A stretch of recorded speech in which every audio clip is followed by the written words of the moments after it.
2008-2009 biological opinion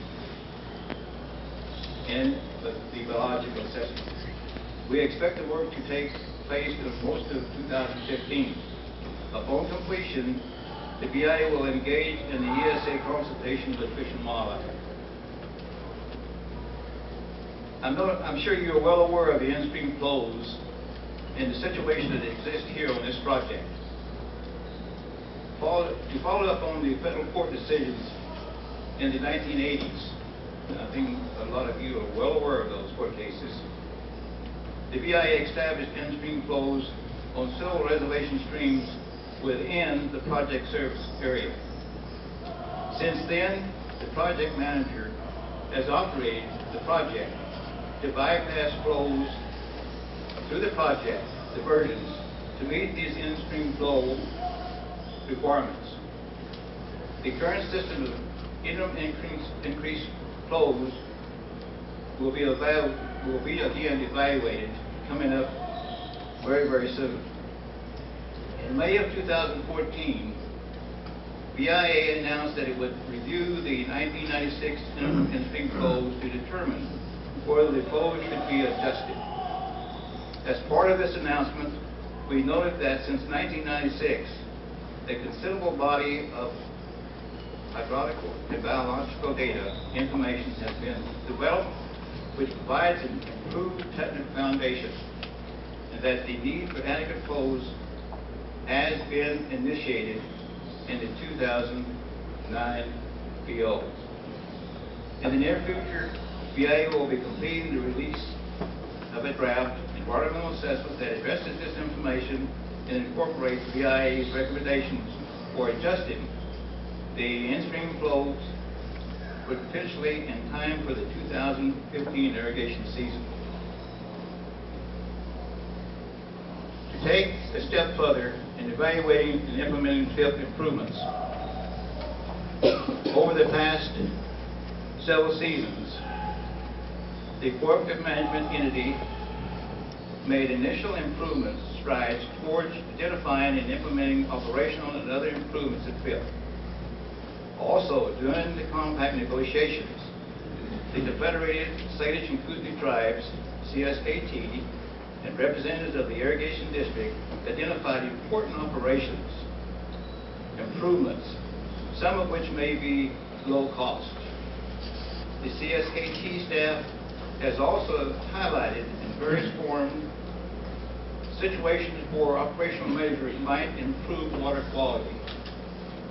As we confront a future where pressures on available water supplies are ever increasing, it will be important to fully explore both short and long-term project improvements and effectiveness. The BIA intends to evaluate potential operational improvements and will share any relevant conclusions in the future. The BIA is part of the federal team currently talking about the extent of potential operational improvements of the project. Just a few comments on the FIP operation and maintenance, O&M, rates for 2015 and future years. I'm sure this is important to you. Historically, O&M rates were established in consultation with the project water users and were lower than what was necessary to fully operate and manage the project. Now the BIA has reassumed operation of the project. BIA will be evaluating its O&M rates in light of these reassumed responsibilities and determine where the rates need to be increased to address project improvements, deferred maintenance, and ESA mandated improvements. BIA has always submitted and proposed O&M budgets for 2015 to 2016. We have already accomplished this task.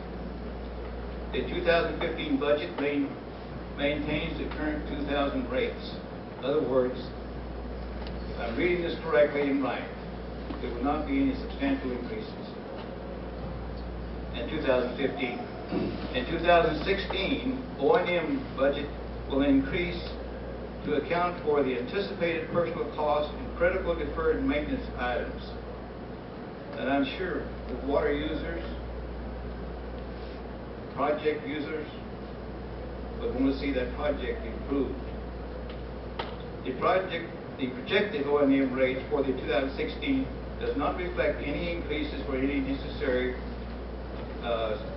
projects to satisfy the ESA responsibilities or meet future in-stream flow requirements. Therefore, as ongoing assessments and consultations are completed, the BIA will evaluate O&M rates for 2016 and beyond and will establish appropriate rates for the future. Now for some discussions concerning the transfer of operations.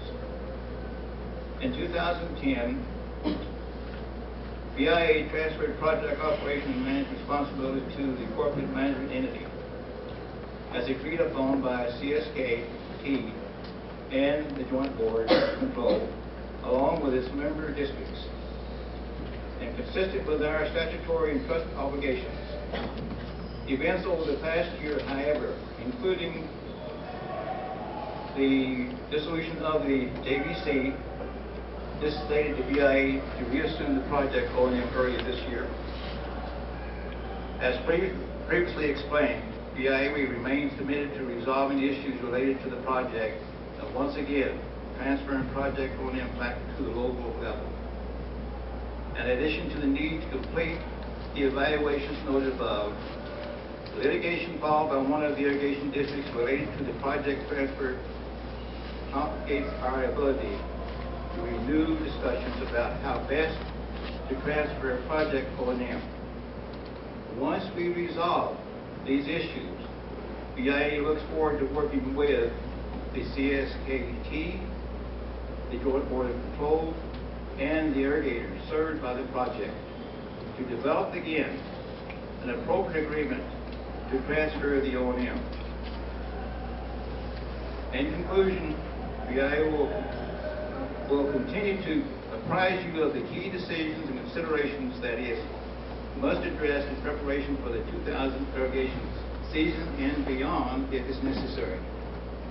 If you would like to discuss these matters, get in touch with David Redhorse or myself or the project manager, and we'll do our best to respond to you. I want to thank you for the opportunity to be here with you and look forward to working with you, finding a solution to the future operation of the irrigation project.